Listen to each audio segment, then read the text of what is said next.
Gwa longa da kuba roi do we ke ye miti dem nan de mariye misi mudung ti de long je be bar be sha so jang do jibin wi jang do ro ba ga dob ga dyang chiki je le lo kara ba ga dob ga dyang ka ken do jibin pan ga we dang do misi dem nan de kula re jamen ne ji jel ka madafa anti dit korean la tar je ka war jan la lingyen ka yakko ne tele war tu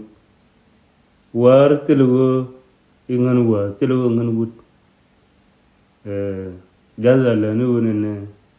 mi peli jiran ni we dan diri mo ran zag zag ka je bi kwa gran ti dit jel ka je bi na de ye joko ne ta na ka waje ga we so ga bitana waje ga kai bui biya opium wida kajen wari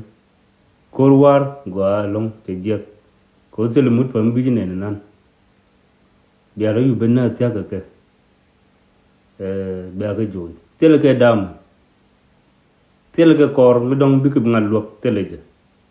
de jongi ko mo ro dun ci du lad ne lad ka ke yu bre re ke ken ta sia dang bakel ke dibam ni ken daro ko rodien ke kan ti jal ke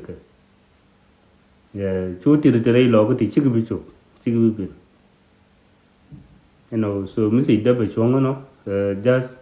kagori mo ni information mo yanga da ko just bometed borchar